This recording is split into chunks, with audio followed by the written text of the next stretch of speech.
9, representing the ABQ. What up, biatch?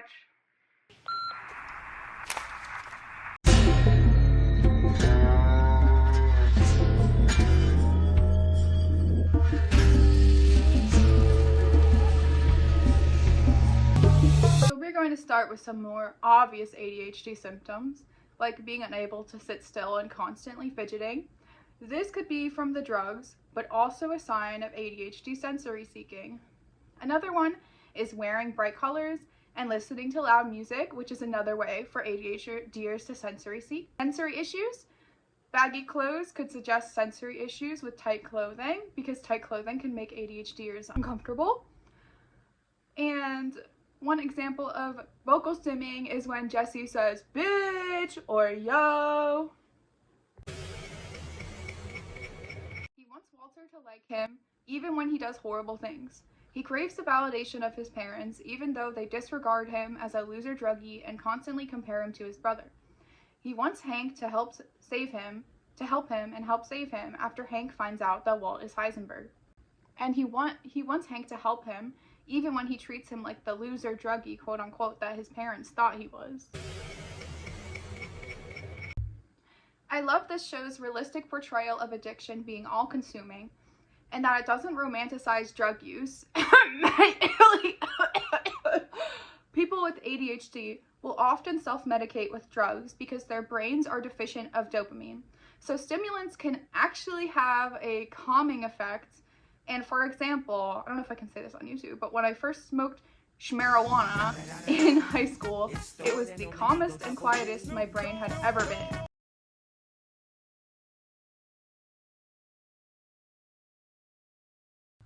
Quote, just the burnout druggie and the L word. The L word or lazy is a word that is often used against people with ADHD, and is often because of unfair neurotypical standards in the educational system. Executive functioning issues. For example, Jesse was very bad in high school, for example, bad grades in Mr. White's class, but exceeds at art and ran a successful weed and meth business, Cap'n Cook.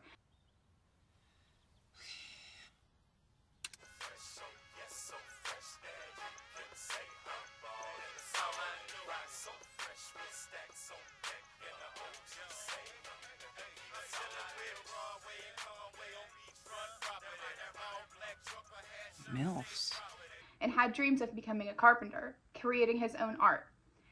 I love the juxtaposition of the crude but well done drawing of Walter in high school and the failing grade, because it shows that while Jesse wasn't intelligent in a quote-unquote neurotypical sense, he excelled with creativity. People will often struggle in school but thrive in environments where they can manage and schedule their own creativity. People with ADHD tend to thrive in chaos. Although he tried to live a normal life several times and leave the drug business, he always ended up coming back because he worked better in the chaos of the drug world as opposed to the chaos of the traditional business world. For example, the interview scene. I mean, technically it says curriculum vitae, which I think is more professional, but, same thing pretty much. All our agents need to be licensed, have at least 2 years on the job experience, and usually a college degree. Wow.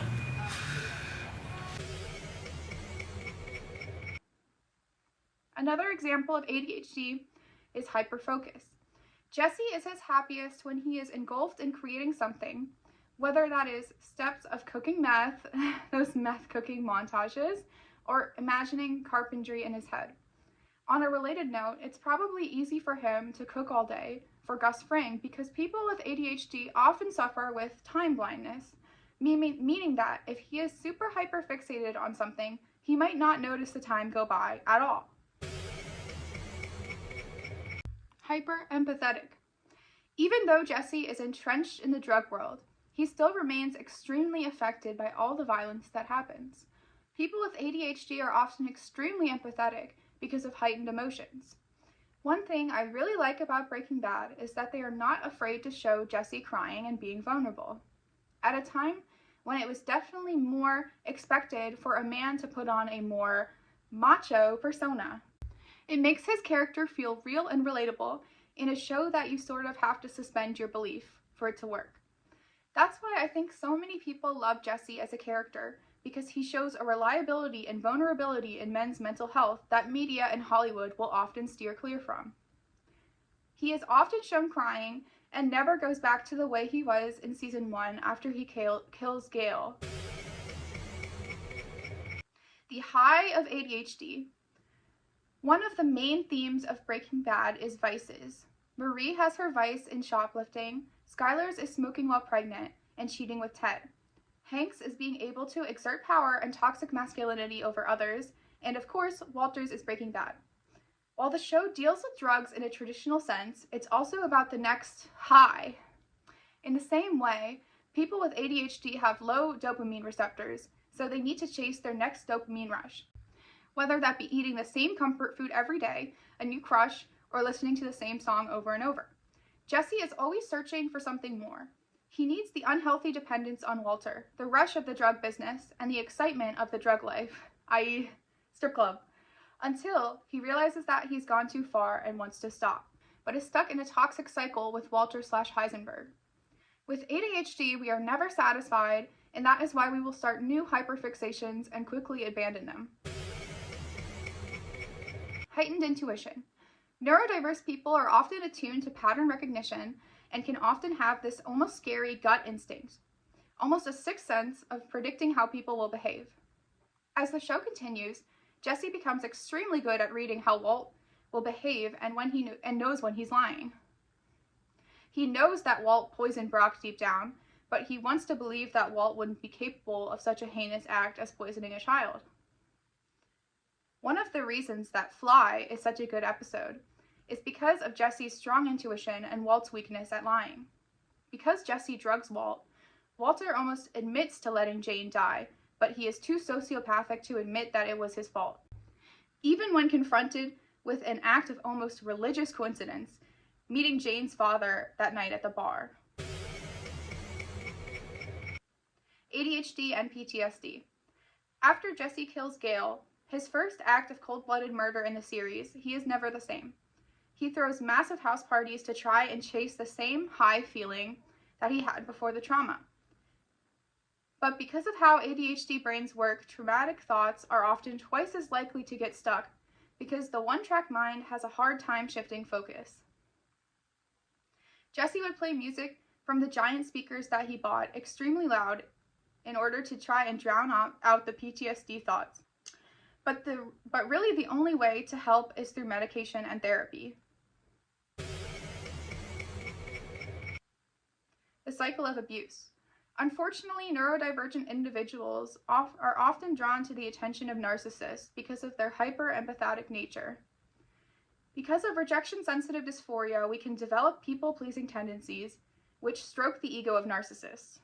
Notice how Jesse always calls Walter Mr. White through almost the entire series, even though he constantly emotionally abuses him by calling him stupid and dumb.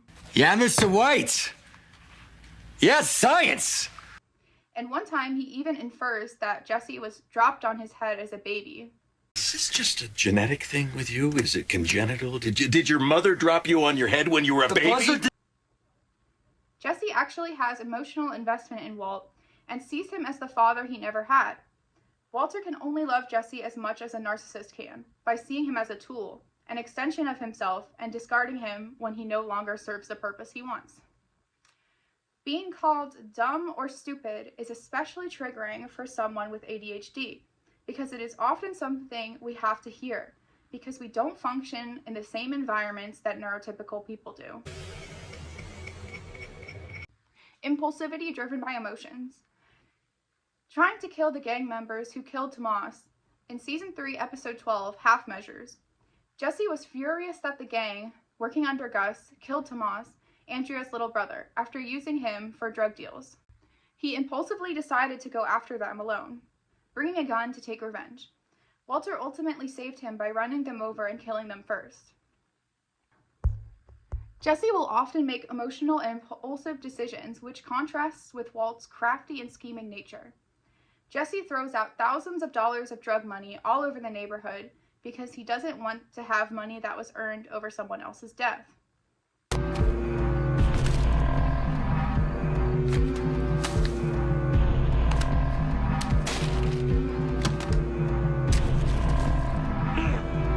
But that action gets him immediately arrested by Hank.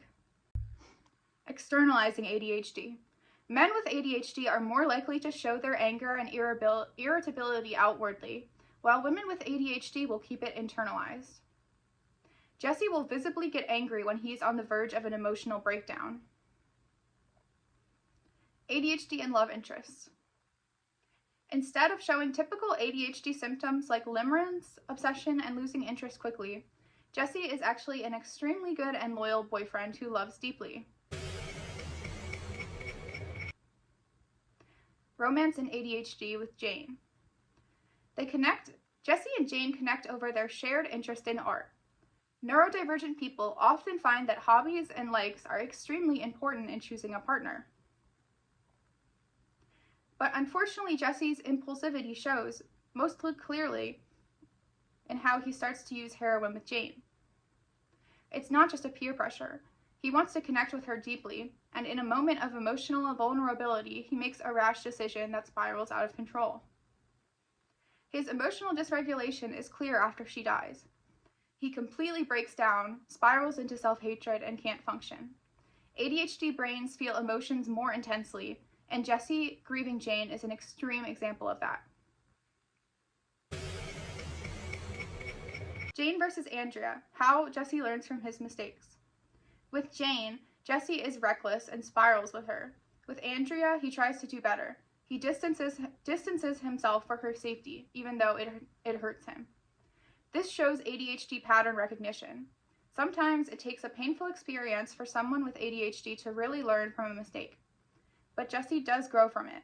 He distances himself from Andrea ultimately because ADHD minds can go overwhelmed with emotions. He loves her so deeply, those emotions can be all-encompassing and can ultimately be too powerful and suffocating.